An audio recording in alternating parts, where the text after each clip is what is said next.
Enzyme channel क्यों नहीं move कर रहे हैं?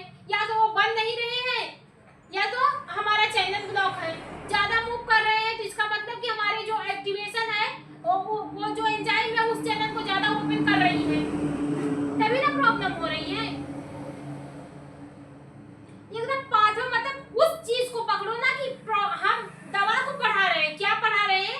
दवा को पढ़ा रहे हैं। तो दवा का यूज हम लोग झूठे तो बॉडी में करते नहीं है ना। अभी आप ठीक ठाक हैं, आपको पैरासीटामोल खिलाएंगे, खाएंगे आप? क्यों नहीं खाएंगे? प्रॉब्लम ही नहीं है आपको भाई। बॉडी का टेम्परेचर बढ़ेगा तभी ना आप दवा खाएंगे। जब आपको बुखार होगा तभी ना खाओगे। बुखार क्यों होगा? एंजाइम की वजह से होता है, केमिकल की वजह से होता है। केमिकल आपका प्रोस्टाग्लैंडिन का सिक्रीशन ज्यादा हो जाता है। तो जो प्रोस्टाग्लैंडिन होता है वो क्या करता है? वो ऐसा हार्मोन होता है जो आपकी बॉडी में पेन और फीवर को रिलीज करता है। अब आप जो दवा देंगे उसी प्रोस्टाग्लैंडिन को ब्लॉक करता है। प्रोस्टाग्लैंडिन क्या है? एक टाइप की केमिकल्स है। सिक्रीट कहां से हो रही है? हाइपोथैलेमस से हो रही है। यही इतना ही समझ में आ रहा है।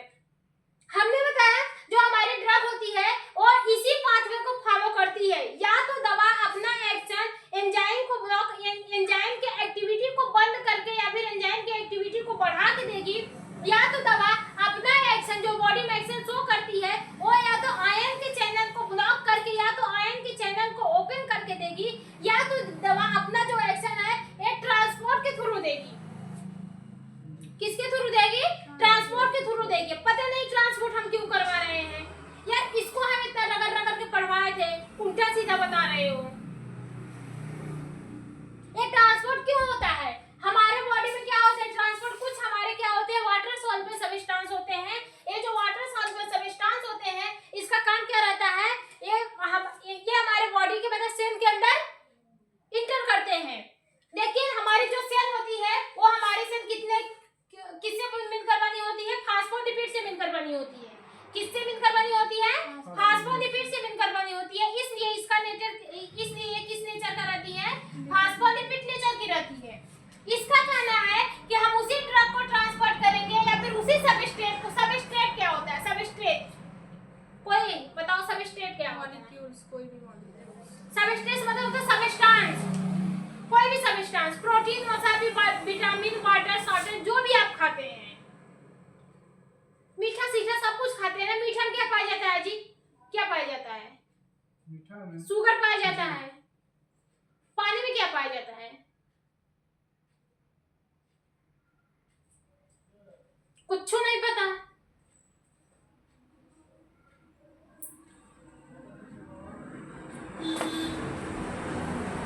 आप जितने भी कंपोनेंट्स खाते हैं उसमें कुछ ना कुछ तो पाया जाता है। जो भी आप कंपोनेंट्स खाएंगे सब कुछ कंपोनेंट्स में कुछ ना कुछ तो पाया जाता है। अब गाजर खाते हैं, क्यों खाते हैं? गाजर खा के बाहर निकालने के लिए। अभी ये खा देंगे करिश्मा, अभी भगा देंगे यहाँ पे। गाजर में क्या पाया जाता है? क्या क्या पाया जाता है? प्रोटीन पाया जाता है।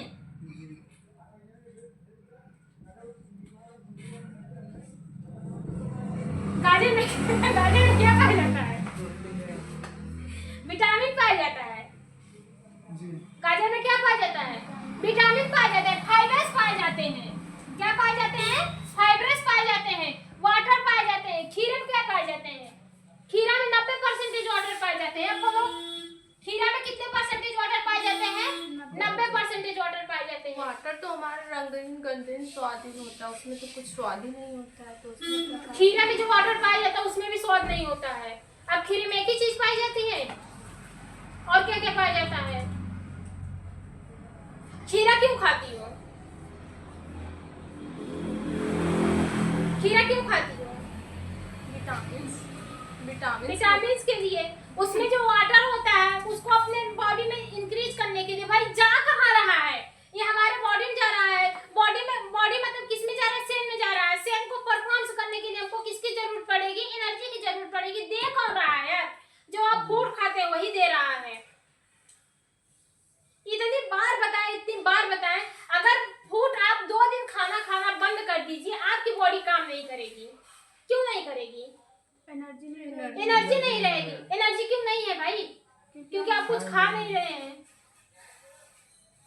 प्रॉब्लम है कि नहीं है?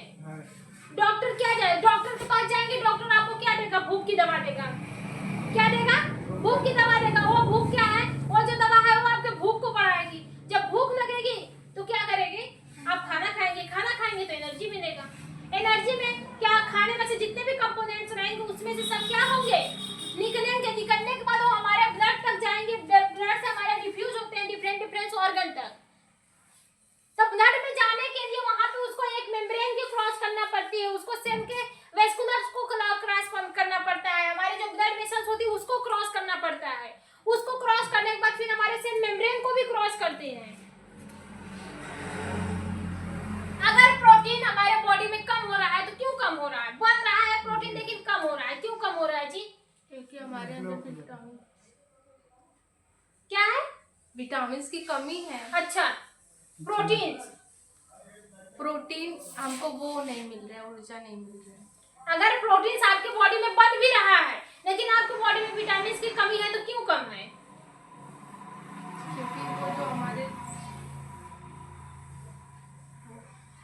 ब्लॉक है या फिर वो डैमेज है। जो आपका कैरियर बॉडी ये है, यही बेकार है, यही नहीं पहुंचा रही है। तुम लोग ना यार दिमाग खोल के नहीं बैठते हो, बहुत दिमाग खराब हुआ है, कुछ भी नहीं समझ में आता है। ट्रांसपोर्ट अक्रॉस मेम्ब्रेन क्या होती है? Several substance are across membrane by the binding to the specific substance, जिसको हम लोग फैसिलिटेटेड डिफ्यूजन के नाम से जानते हैं। ठीक है, ट्रांसपोर्ट अक्रॉस मेम्ब्रेन क्या होता है? देखिए ट्रांसपोर्टर क्या होता है? हमारे कुछ दवा होती है जो ट्रांसपोर्टर पे भी काम करती है। किस पे काम करती है? ट्रांसपोर्टर पे भी काम करती है। कुछ तो हमारी दवा ट्रांसपोर्टर के थ्रू हमारे बॉडी में जाती है, कुछ हमारी दवा इसी ट्रांसपोर्टर को एक्टिव और इनएक्टिव करने का भी काम करती है। कुछ हमारी दवा होती है जो इस ट्रांसपोर्टर को एक्टिव और इनएक्टिव करने का काम करती है। देखो कैसे करती है। कुछ ऐसे जितने भी मतलब कुछ सेवरल सबस्टेंस होते हैं जो आसानी से हमारे लिपिड सॉल्यूबल से हमारे सेल मेम्ब्रेन से क्रॉस हो जाते हैं, और कुछ ऐसे सबस्टेंस होते हैं जो सेल मेम्ब्रेन से क्रॉस नहीं हो पाते हैं। क्यों नहीं होते हैं? क्योंकि हमारी जो सेल मेम्ब्रेन होती है वो फास्फोलिपिड की बनी होती है, इसलिए इसका नेचर लिपिड नेचर का होता है, इसलिए ये मेम्ब्रेन लिपिड नेचर की होती है। और इसका कहना रहता है कि हम उसी सबस्टेंस को उसी कंपोनेंट्स को क्रॉस करवाएंगे, सेल के अंदर भेजेंगे जो लिपिड नेचर की होगा। अब तो आप डिफरेंट टाइप के कंपोनेंट्स खा रहे हैं, जरूरी नहीं है सारे। वीडियो बन रहा है कि नहीं बन रहा है? जरूरी नहीं है कि सारे के सारे कंपोनेंट्स क्या है, लिपिड नेचर की हैं। उसमें भी वाटर नेचर का भी कंपोनेंट्स होता है। तो वाटर नेचर को कंपोनेंट्स क्या, इसका मतलब नहीं है कि अब देखो इसका क्या है, एक अरे लिपिड नेचर कंपोनेंट को सेल के अंदर भेजेंगे। लेकिन ये जो मेम्ब्रेन है, अब देखो सबस्टेंस हमारे डिफरेंट टाइप के होते हैं। मतलब लिपिड नेचर वाले अंदर चले गए, क्या हाइड्रोफिलिक नेचर वाले नहीं जा पाएंगे?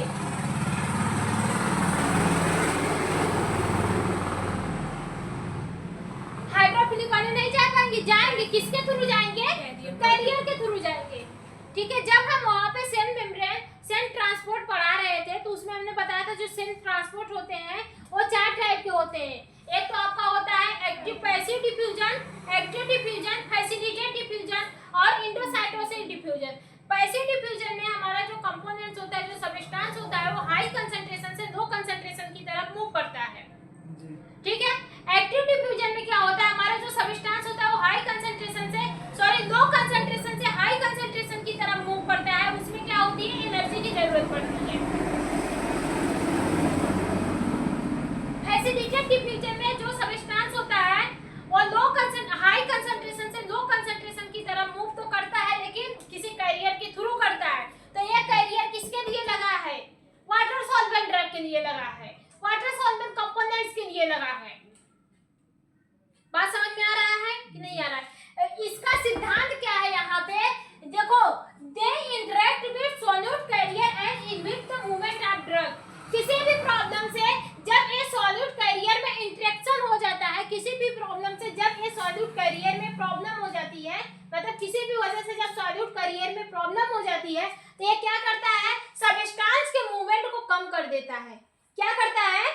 सबस्टेंस के मूवमेंट को कम कर देता है, जिसकी वजह से जैसे आपका मेटाबॉलिक आयन सबस्टेंस हो रहा है। अब देखो यहाँ पे कुछ इसमें से ऐसे भी सबस्टेंस होंगे जो आपके मेटाबॉलिक एक्टिविटी को संभालेंगे, एनर्जी को बनाना, भोजन को पचाना, एनर्जी को बनाना, कार्बोहाइड्रेट को बनाना, प्रोटीन्स को बनाना। मेटाबॉलिक प्रोसेस क्या होती है? जो केमिकल रिएक्शन हमारे बॉडी में होते हैं, कुछ ऐसे सब्सटेंस होते हैं जो केमिकल रिएक्शन में भाग देते हैं। बात समझ में आया? अब देखो क्या होता है कि जब हमारे बॉडी में इस सब्सटेंस का मूवमेंट कम हो जाता है तो हमारे बॉडी में कुछ दिक्कतें आ जाती है। जैसे मान लीजिए कि इसमें से कुछ सब्सटेंस हमारे क्या होते हैं, कैरियर बॉडी के थ्रू बॉडी में जा रहे हैं और वो हमारे किसमें इन्वॉल्व हो रहे हैं? एनर्जी बनाने में इन्वॉल्व हो रहे हैं। किसमें इन्वॉल्व हो रहे हैं? एनर्जी बनाने में, एनर्जी बनाने के पाथवे में इन्वॉल्व हो रहे हैं। अब क्या हुआ कि ये कैरियर बॉडी किसी भी टाइप से डैमेज हो गई, ठीक है, किसी भी टाइप से क्या हो गया? डैमेज हो गया। तो अब क्या हो रहा है कि जब ये कैरियर बॉडी डैमेज हो गई तो इसके अंदर क्या होगा? मॉलिक्यूल्स बाइंड ही नहीं करेगा, ठीक है, डैमेज है तो मॉलिक्यूल्स इस पे क्या करेगा? बाइंड ही नहीं कर पाएगा। जब बाइंड नहीं कर पाएगा तो मॉलिक्यूल्स हमारे नहीं आ पाएंगे सेल के अंदर। जब सेल के अंदर मॉलिक्यूल्स वो नहीं आ पाएंगे तो हमारी एनर्जी नहीं बनेगी। जैसे बात समझ में आ रहा है?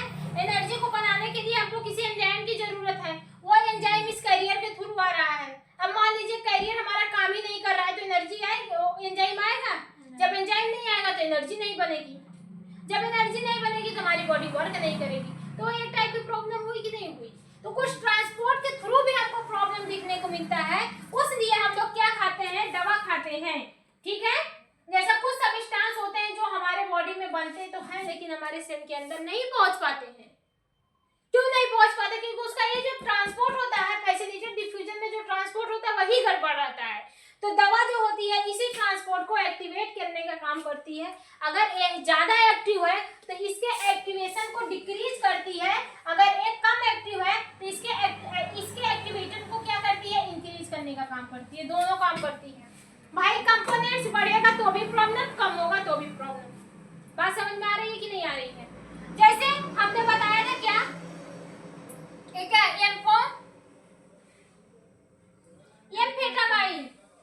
एम्फेटामाइन एक क्या है? ये एक टाइप की सेलेक्टिव ड्रग है। एम्फेटामाइन क्या है? एक टाइप की सेलेक्टिव ड्रग है। ये क्या करती है? सेलेक्टिवली ब्लॉक करती है डोपामिन रीअपटेक को। किसको? डोपामिन रीअपटेक को। अब देखो ये जो डोपामिन होता है वो क्या करता है? वो मैसेजेस का आदान प्रदान करने में मदद करता है, ठीक है, ब्रेन में होता है, ठीक है। डोपामिन रीअपटेक कहाँ पे हो रहा है? ब्रेन में हो रहा है। ब्रेन में हमारे क्या पाए जाते हैं? ऐसे मेम्ब्रेन ट्रांसपोर्ट पाए जाते हैं, ठीक है, मेम्ब्रेन ट्रांसपोर्ट पाए जाते हैं। वो क्या कर रहे हैं? डोपामिन को अपने अंदर ले रहे हैं और इसी डोपामिन को कैरियर के थ्रू क्या कर रहे हैं? ब्रेन में छोड़ दे रहे हैं, ब्रेन में छोड़ दे रहे हैं, जिसकी वजह से हमारा ब्रेन काम कर रहा है। अब ये एंजाइम हमारी ज्यादा एक्टिव हो गई, ये जो कैरियर है ये ज्यादा काम करने लगा या फिर कम काम करने लगा। मान लीजिए ज्यादा काम करेगा तो डोपामिन हमारा ज्यादा जाएगा। जब डोपामिन ज्यादा जाएगा तो वहां पे हमारा ब्रेन ज्यादा एक्टिव होगा। ज्यादा एक्टिव होगा तो भी प्रॉब्लम, कम एक्टिव रहेगा तो भी प्रॉब्लम, ठीक है। कम एक्टिव क्यों है? मान लीजिए ज्यादा एक्टिव हमारा डोपामिन की वजह से है तो डॉक्टर आपको एक दवा देगा। वो दवा क्या करेगा? इसके जो पोर्स होते हैं मींस के एक ट्रांसपोर्टर को क्या कर देगा? बंद कर देगा। ट्रांसपोर्टर को क्या करेगा? बंद कर देगा, जिसकी वजह से ये जो डोपामिन है, जो ओरिजिनल वाली डोपामिन है, वो इस पे बाइंड नहीं हो पाएगी। जब इस पे बाइंड नहीं हो पाएगी तो पहुंच नहीं पाएगी। बात समझ में आई कि नहीं आई? बात समझ में आया कि नहीं? डोपामिन जो है, डोपामिन ट्रांसपोर्ट DAT के नाम से जानते हैं, ठीक है। DAT नाम का एक डोपामिन ट्रांसपोर्ट DAT, ये क्या है? एक टाइप का हमारा ऐसे ही कैरियर बॉडी होता है, ठीक है। क्या है? कैरियर बॉडी है। ये मान लीजिए ये हमारी किसकी ब्रेन है? किसकी सेल है? ये हमारी ब्रेन की सेल है। किसकी सेल है? ब्रेन की सेल है। अब ब्रेन को वर्क करने के लिए क्या सीक्रेट होता है? डोपामिन होता है। डोपामिन का फंक्शन होता है मैसेज का आदान प्रदान करवाना, ठीक है। डोपामिन हमारा मतलब सीक्रेट ही नहीं हो रहा है, डोपामिन सीक्रेट ही नहीं हो रहा है, तब क्या होता है कि डॉक्टर आपको क्या देता है? एम्फोटेरिसिन देता है। सॉरी, डोपामिन हमारे सेल के अंदर जा ही नहीं पा रहा है। जब सेल के अंदर नहीं जा पाएगा तो मैसेज हमारा ब्रेन तक नहीं जा पाएगा। तो समझाने के लिए बता रहे हैं, ठीक है। डोपामिन का काम बहुत कुछ होता है। तो डॉक्टर क्या देगा? एम्फोटेरिसिन भी देगा। एम्फोटेरिसिन भी एक सेलेक्टिव ब्लॉकर होती है डोपामिन का, ठीक है। डोपामिन का सेलेक्टिव ब्लॉकर होती है। ये जो दवा होती है वो अपना एक्शन, ये जो ब्लॉकर डोपामिन रिसेप्टर होते हैं उसको ब्लॉक करके देती है, या फिर डोपामिन जो कैरियर होते हैं उसको ब्लॉक करके देती है। हो जाती है, इसी कैरियर को ब्लॉक कर देती है, जिसकी वजह से रीअपटेक रुक जाता है, जिसकी वजह से ब्रेन में रीअपटेक रुक जाता है, किसका, डोपामिन का रीअपटेक रुक जाता है, और वो अपना फंक्शन परफॉर्म करती रहती है। बहुत माइंड डिस्टर्ब की हो, उल्टा सीधा पढ़ाए हैं।